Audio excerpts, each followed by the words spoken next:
Today, you're going to learn 15 expressions that will help you help others. As a leader, encouraging participation and managing meetings is really important. And sometimes, as a non native speaker, you might struggle with diversifying your expression so that you're not always saying the same thing, so that you feel you can express yourself eloquently as you're navigating things smoothly in a meeting. My name is Tanya Suarez, and as a communication coach, I specialize in helping professionals who are non native speakers communicate clearly and confidently in English. All right, jumping right on in. The first thing I want you to do is make sure that you go to tanyasuarez.com/lead to download my free audio training, The Three Essentials of American Leadership Communication. Okay, the first expression is going to be, I'll say, John. John, what are your thoughts on this issue? Now, something I want to talk about with these expressions is the importance of navigating meetings smoothly, the importance of getting more voices. I could wax poetic about the ethics of it and the importance of DEI, but I'll appeal to your business brain. The bottom line, when you create a safe environment, when you encourage people to participate, when they feel good and safe participating in meetings, it gives you more perspectives.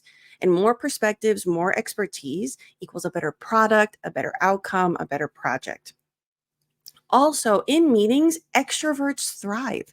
The people who are naturally extroverted or have worked to be that will naturally participate more. And sometimes they overtake, or if no one else talks, they overcompensate.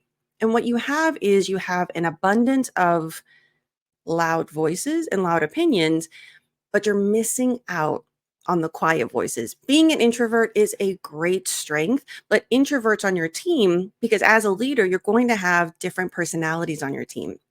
And you want to make sure that you cater your leadership style so that you can help everyone's voice be heard. Okay, back to the expression. So, what are your thoughts on this issue? So, John, what are your thoughts? Now, for the pronunciation, notice it's not what are, water, water. It's almost like water, but smaller. What are your thoughts on this issue? Something really important with leadership is tone. And as a non native speaker, if you're still stuck in that robotic English, repeat after me. If you're watching this on YouTube later, pause it and repeat.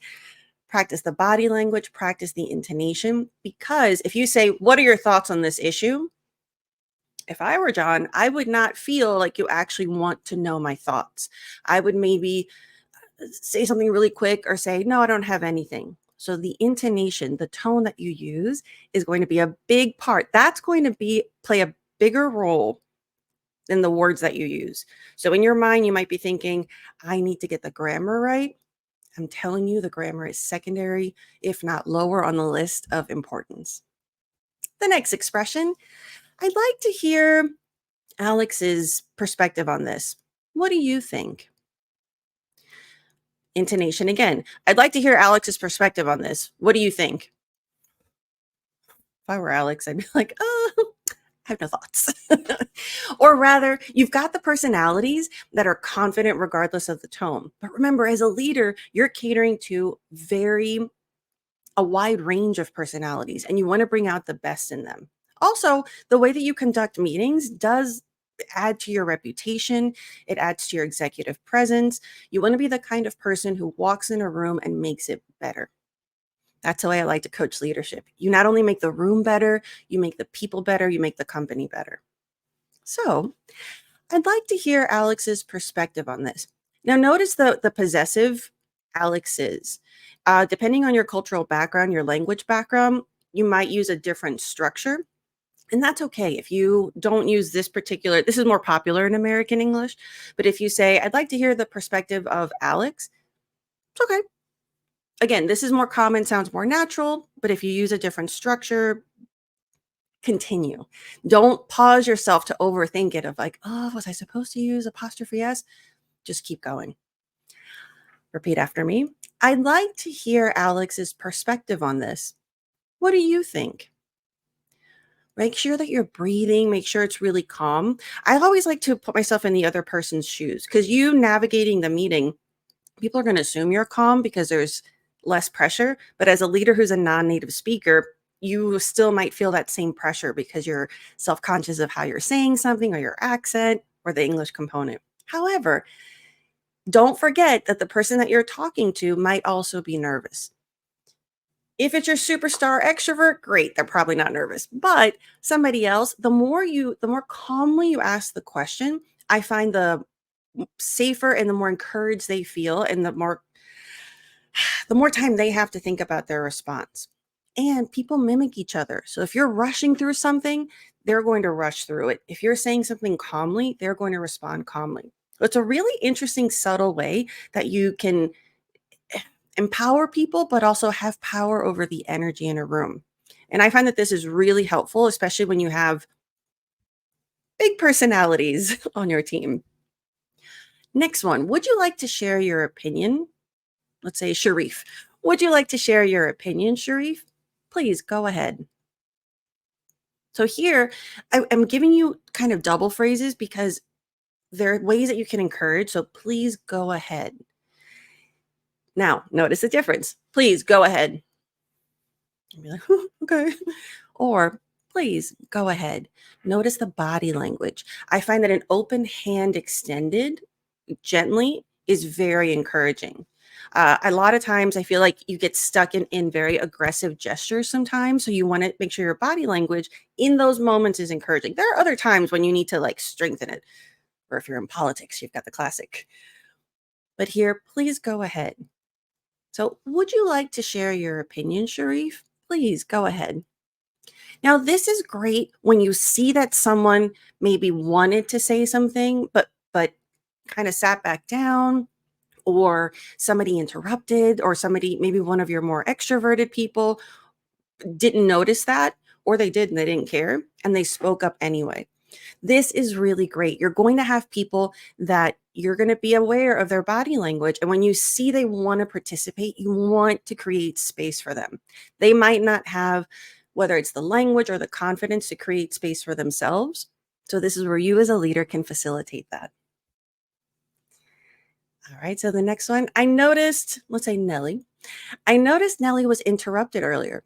Can you please finish what you were saying? This. Okay, we have to take a moment for this one. Interruptions in corporate America, interruptions in global corporate culture. Statistically, this becomes a big gender issue. But in my niche of working with non native speakers, this also happens with men interrupting women and also native speakers interrupting non native speakers. And then it's exacerbated when it's native speaker men interrupting non native speaker women. So it just adds to it. If If your reaction to me saying that is getting defensive, relax. Remember, this is about understanding cultural norms. Just because it's the norm doesn't mean it's good, doesn't mean it's productive for business. So, what you want to make sure that you do is you're aware. And this is where you getting to know your team is really good. This is why having regular one-on-ones, but having them strategically, understanding your team, understanding personalities, this is going to help you use these expressions more effectively because you know who tends to be quiet or reserved in public meetings. Someone that you have a one-on-one with that you know has really great, insightful ideas, but they don't participate as much in meetings. This is where you can use these phrases to encourage them. Someone who you know has had grievances because other people on the team interrupt them or shut them down. This is where you can create a safe space for them. So back to the interruption. Statistically, men interrupt women more. There's a whole school of thought and research and everything on it. We're not going to go into it because we are going to, bottom line, right? Solutions. So the solutions here is when you see this happen, this is really important as a leader, whether it's a woman or a man or non-binary that gets interrupted. Your job is not only to be the leader and be the thought leader and be the navigator, it's also to establish what is accepted in your meetings, whether it's a small team meeting or a big executive board meeting. You want to establish a culture where interrupting others rudely is not accepted. And you do this by doing this. If it needs to be escalated later, that'll be a different live lunch and learn. Okay, so here I noticed Nellie was interrupted earlier. If you want to, if it's the same person who's interrupting other people over and over again, I recommend eye contact, not with Nelly, but with the interrupter. So this is where it's a subtle power play, but if it's becoming a problematic behavior, you got to shut it down. So if it's this situation, you're not going to look at Nelly, you're going to look at the interrupter. I noticed that Nelly was interrupted earlier. Can you please finish what you were saying? Everybody notices that.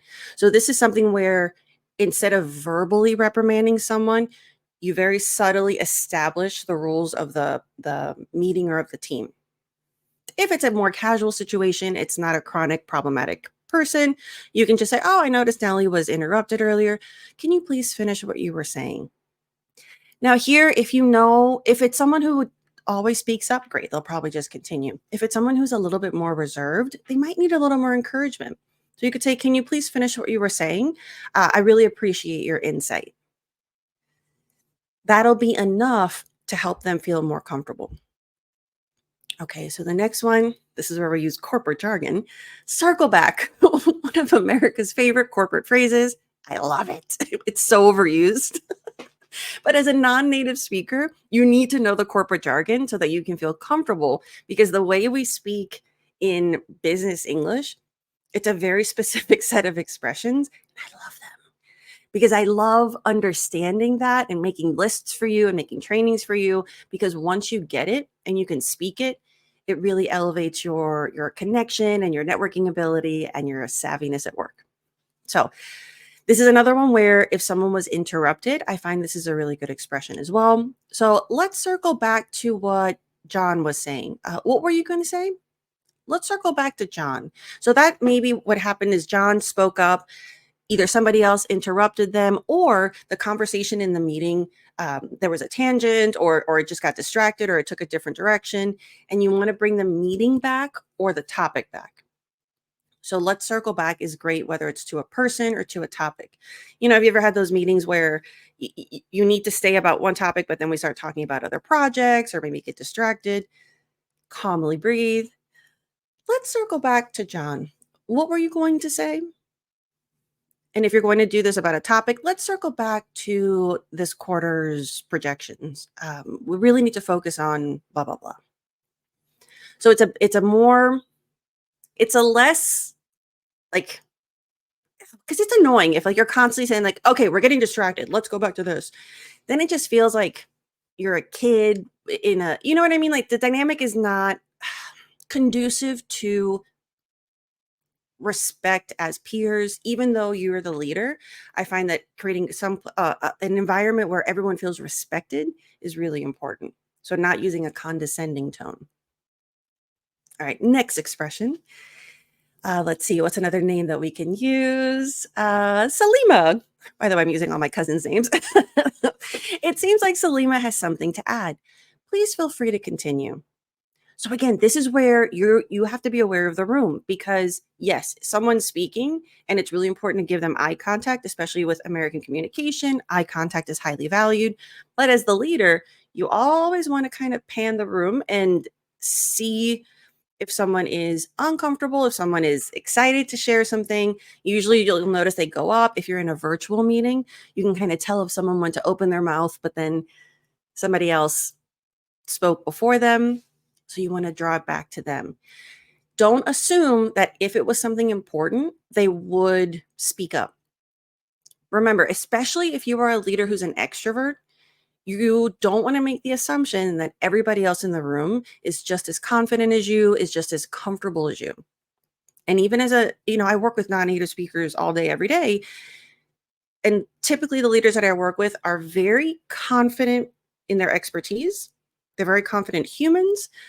But because of the non-native speaker aspect of work, they understand what it's like there's an empathy there because you get what it's like to be confident in your intellect and your expertise. But the speaking up is not easy.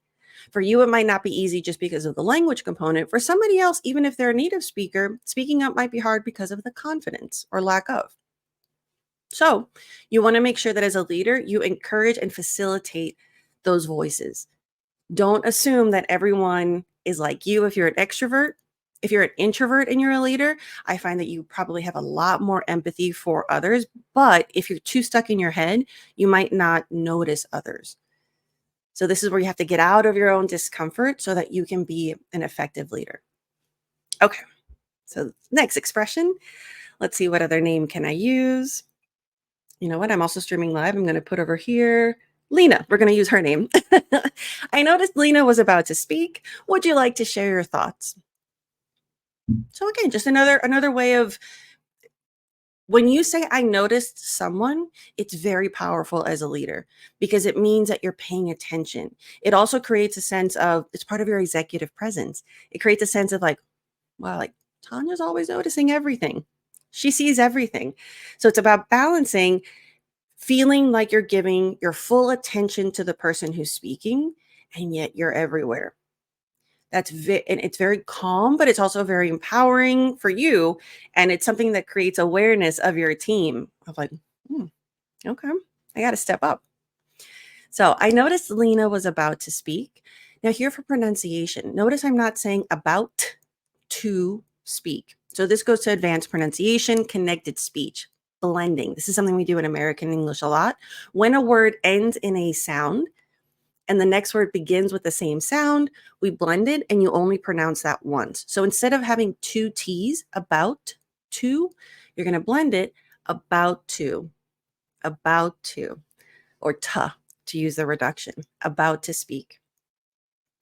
So I noticed Lena was about to speak. Would you like to share your thoughts? Don't rush it because if you say, would you like to share your thoughts?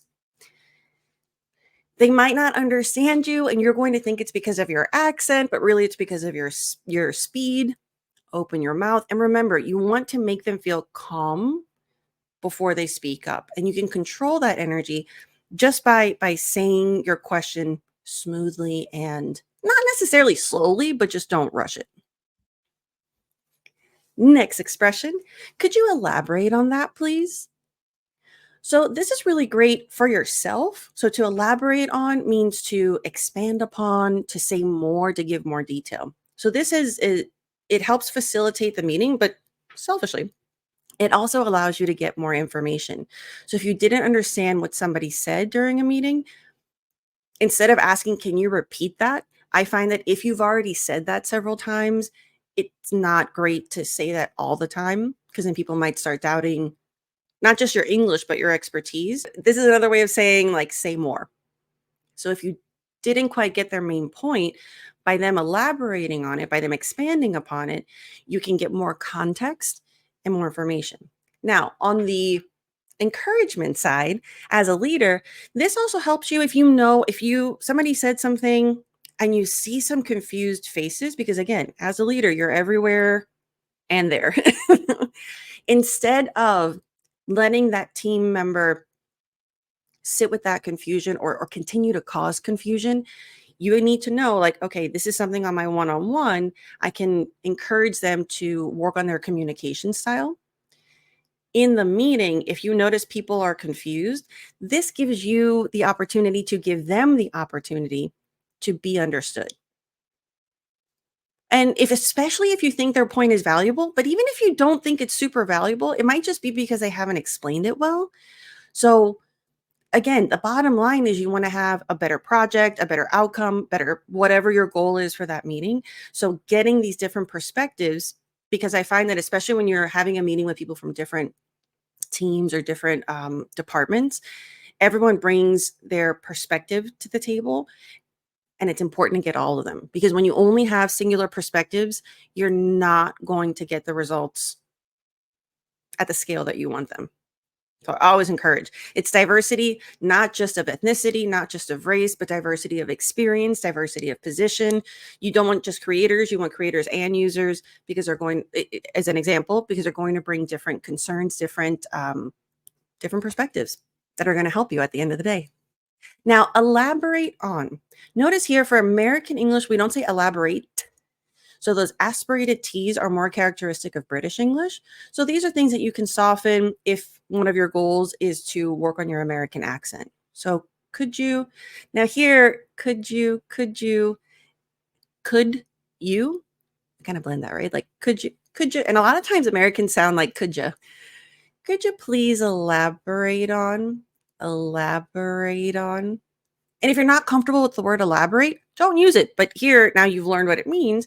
So can you please tell me more about that? Never use words for the sake of using more advanced word vocabulary if it's going to kill your confidence in the moment. That is a high stakes time to try to use fancier words just for the sake of sounding fancy. I'm telling you, you maintaining your confidence and you maintaining your executive presence should always be priority. So don't prioritize fancier words if it's going to sacrifice your confidence. Okay. I think, let me see what other name. I'm looking over here on Instagram. All right, Andre. So I think Andre has some insights that could benefit the discussion. Take it away. So here has some insights. So this could be good even if the person's not, if you know. So I don't recommend putting someone on the spot if you don't know if they have insights they're ready to share. So here, if you've had a conversation, in this case with Andre, thank you, Andre, for your name. If you already know based on previous conversations, whether it's your one-on-ones or you've talked about the project before, I would recommend give them a heads up. Say, hey, I'll probably ask you about that in the meeting, just giving you a heads up. Because it's really, I don't like catching people off guard, especially like your extroverts can probably handle it, but your introverts, other non-native speakers, like I love giving people a chance to prepare. So you've already told them like you're probably going to call on them at some point. This is that point. So I think Andre has some insights that could benefit the discussion. So this is where if they don't know where to participate, if maybe it's a person who you know has important contributions that are relevant, because it's not just about giving people time to speak, it's really about being strategic. It's making sure the right people speak at the right time. This is a great way to do it. Now, take it away. This one's interesting. You don't have to use it, but I wanted to include it because Americans, we use this expression a lot. And if you've never heard it, it sounds like, if you take it literally, it's like take it away. And so you're like, are they saying Andre has to leave the meeting? All that means is go ahead, continue. So we say, to say continue, go ahead, take it away. Let's look at another name. Okay, here, Jean. We'll use Jean. So what's your take on this, Jean? And here again, we have the expression take. So what's your take on this? Again, as a leader, and I want you to facilitate it in the meeting and help people contribute, but you have to be intentional and you have to be aware. You don't want to come across as the person who is trying to force people to pay attention, because I find that you're just going to embarrass them. And remember what I said about not being condescending. Like you're not a teacher teaching kids in a classroom. You're an adult leading adults. So even if you're annoyed that someone's on their phone and you're like, I'm going to ask them for their opinion so they pay attention, resist the urge to be petty. You are a leader. You can handle that differently. So this is really good if you know someone is ready to share their opinion or you really need someone's expertise. Again, if it's someone who's an extrovert who's comfortable speaking, they'll take it away. If it's not, then you might want to supplement this with a compliment. So, what's your take on this, Jean?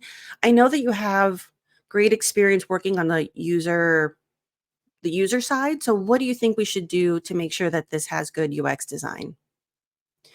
So by giving more, you're giving more context and you're giving a compliment. So just in case they're like, oh, which part of my expertise do you want me to share? You've given them the context so that they can contribute more effectively. All right. Next expression. All right, let me get another name. Let's see. Gary. Okay. We haven't heard from Gary yet. What do you think? Notice the intonation. We haven't heard from, and like if your arms are crossed, we haven't heard from Gary yet. What do you think? I'm like, are you mad at Gary? Remember, you're trying to be encouraging. It doesn't matter if you're cranky, if you skip breakfast, if you didn't have your coffee, if you didn't sleep well. As a leader, especially, you set the tone that regardless of what you're going through personally, you're going to show up professionally. And so the way that you can do that is body language from a superficial point, like appearance, but intonation, tone, uh, respect. That's how you're going to make sure that you're going to lead by example. So, always recommend just observe how often you cross your arms, uncross as often as possible. We haven't heard from Gary yet. What do you think? So, you for the emphasis, not what do you think? What do you think? Whenever you're leading meetings and you're leading conversations, I recommend emphasizing you instead of what. And I find that as a non native speaker, you might be emphasizing what more. What do you think? And that's either going to come across as aggressive or slightly off. So we haven't heard from Gary yet. So here you emphasize the name. And if you don't want to keep saying name, you can say you, but make sure you're pointing. Don't point because this comes across as aggressive. The two finger point, I kind of, that's what leaders are coached to do. But I think it's kind of looks just as aggressive as a single point. So I recommend full hand. So not fingers out, but here, what do you think? Or we haven't heard from you yet. What do you think? So those little movements evoke a really calm executive presence, as well as it helps you direct without feeling like you're scolding them. Okay, before we move on, I want to make sure we hear from everyone. Now, this is great. Again, be cautious not to call someone out who's not ready. So if you're about to call, I'll use Sam, who just joined us on LinkedIn, Sam's name, make sure that you're looking at the person. So you can look at the whole team like before we move on and then look at the person you're about to call because you want to give them. Remember, if you don't feel this, remember that other people feel things. So when someone's being called on, their heart rate's going to accelerate. So I like to make sure that I give them the chance to feel that adrenaline, that acceleration, whether it's nerves or excitement, be able to calm themselves. So that to me is why I do these kinds of phrases and I add like the little things because I want to make sure I give them a chance to perform at their best. So before we move on and then look at the person, so in this case, Sam, I want to make sure we hear from everyone. Sam? Now you can say, Sam, what about you? Is there anything you want to contribute? You can expand on that. Sometimes just saying their name is enough. If you're looking for something specific, maybe give them more context. If they're already clued in and they already know what you're expecting them to say, that's great. But I find giving more context is always helpful anyway, especially for the rest of the team members. So before we move on, I want to make sure we hear from everyone. Sam, could you tell the team what you were telling me earlier about some of the production issues that we had last week so that we can avoid them next week? So again, you're giving more context. It helps you're communicating clearly and you're helping your team communicate effectively. And whenever you're being effective and efficient, it helps streamline the information. It helps you get the information that you need to your team and move forward. Is there anything you'd like to add? So here you can just do this with eye contact. You don't have to say the name. Let's pull a little name from Instagram. Vanessa. Okay, so is there anything you'd like to add, Vanessa? You can say the name first or last. The order in terms of grammar doesn't matter. I always recommend eye contact because you want to give them the cue. Also, whoever you're looking at is who the team's going to look at. So that's also going to help direct attention. It will prevent an unintentional person speaking up. So if you're saying, is there anything you'd like to add? And you've got that extrovert or that interrupter who's like, oh, me. You're avoiding that. You're preventing other issues or having an awkward situation. You're going to look at the person. So, Vanessa, is there anything you'd like to add? Or is there anything you'd like to add, Vanessa? So, notice the intonation. Is there anything you'd like to add, Vanessa? If you emphasize anything, so this is where the nuance of intonation is unique to your training as a non-native speaker. As a native speaker, they're practicing something different for you. It's the tone that you also need to make sure you're getting. It's not about being accurate so much about being natural because you're in a room with more Americans, or if it's a diverse group, typically American English becomes a default in those situations. So is there anything you'd like to add? When you emphasize anything, it sounds sarcastic and you want to avoid sarcasm. So is there anything you'd like to add? Is there anything you'd like to add? So to add could be another emphasis, but I think you'd is better. Excellent. And we've got our phrase again. Let's circle back to, let's see who we're going to circle back to. We had Vanessa. Let's try Matt. So let's circle back to Matt. What were you going to say? Again, this is great when someone has been interrupted. Maybe somebody interrupted Matt when they were trying to speak earlier. This could be someone who you've noticed if you're on a virtual meeting or in person, they had something but they didn't, or if you're in a virtual meeting and you notice somebody said something in the chat and you want to direct to that, you can use this as well. So let's circle back to Matt. You brought up a good point in the chat. So what were you going to say about blah blah blah? Or you can say like, oh, let's circle back to Matt. You mentioned in the chat that you wanted to talk about, I don't know, production, for example. What were you going to say? So this is a great way, again, add context to make sure, especially if the meeting has gone in different directions, adding context helps people focus. And the more focused they are, the more they'll be able to be receptive to the point. And again, your job as a leader is to make sure things get done. All right. How would you approach this? Oh, I love this question. Okay, let me get another name. So how would you approach this, Bruna? How would you approach this? This is a great question because, again, as a leader, you want to encourage different perspectives in the room because whether it's from their expertise, from their experience, maybe from other projects they've worked on at different companies, when you get different perspectives, when you get different solutions, it's only going to optimize the solution that you're going to go with. And optimization saves a lot of money and time. So how would you approach this, Bruna? Another way of saying this, if you're not comfortable with the word approach, how would you do this, Bruna? How would you deal with this?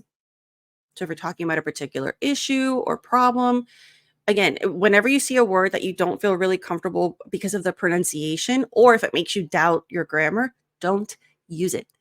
A meeting or presentation is a high risk situation to use new words. So you always want to use things that you're comfortable with. That being said, if you like the word, you can always practice that on your own until you get comfortable, and then you can use it in that moment. I promise you, you will get more respect. You will get more everything, more confidence by using words that you're comfortable with. So get out of your head if you think, if I use C2 vocabulary, if I use more advanced grammar structure, they're going to take me more seriously or they're going to know that my English is good enough. American business is a lot more casual than you think.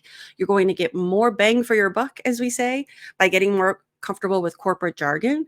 And corporate jargon, grammatically speaking, is very simple. Circle back. Let's touch base. So advanced grammar is not where I want you to prove yourself. I want you to prove yourself with calm confidence and solid leadership. Okay, thank you so much for joining me for today's live Lunch and Learn. If you're interested in getting one-on-one coaching, I highly recommend my leadership communication program. You can learn more about this and apply for a call at tanyasuarez.com/leadership. And of course, if you want more business English resources, I'm going to have all the expressions that I worked on today with some added tips. I'm going to have that on my blog. I'll share the article with you in the comments. Make sure that you get the free training at tanyasuarez.com/lead. Thank you so much. And remember, share with me in the comments what your positions are, or if you have any particular leadership communication that you want to improve. I'm here for you. So help me help you. And if you're watching this on YouTube, make sure to subscribe and get the notifications for all of the lives. I'm going to do these on Mondays and Wednesdays at 12 p.m. Eastern. Remember that for whether you're in a leadership position or you're a professional who wants to get that promotion, be visible. And this can be really hard. As a non-native speaker, you might think, if I work hard enough, I'll get noticed and get the promotion, especially in American English. But I find that this is also true of global corporations because that's what I work with. I'm breathing because I know you might get defensive, but I know it's annoying to hear that person always participating in meetings sometimes when you're like, they're not saying anything, but they're being strategic. You don't have to be that person. I want you to be genuine to your personality, but you have to participate. You have to be heard. You have to be seen. I always say this. I know we believe we work in a meritocracy, but in business, connections and visibility will get the promotions. And unfortunately, a lot of companies don't have internal leadership training. That's where I come in. You can outsource that and come train with me. So a lot of times once you get people in the management and the leadership positions, they struggle and they're not maybe what the best that the company can offer, but they've navigated that networking and gotten that position. So I want you deserve those positions. And I know that you're going to work hard. I find that as a non-native speaker, you've had to work hard on your English and communication. So it's naturally ingrained in you to continue working hard. And that's a quality that's going to serve you really well in leadership because you always have to keep training and learning and growing. But you got to get in those positions. So if you're in them, get better at it. If you're not in them yet, get more visible, participate more, speak up more, go to events, find out where your executives hang out, join the clubs, go to the social outings. I know it might be uncomfortable at first, but look up all my videos, get better at small talk, get better at being curious, and get better at finding ways to showcase your personality in English. You got this. And I'm here for you. All right. I'll see you next week. Thank you so much for joining.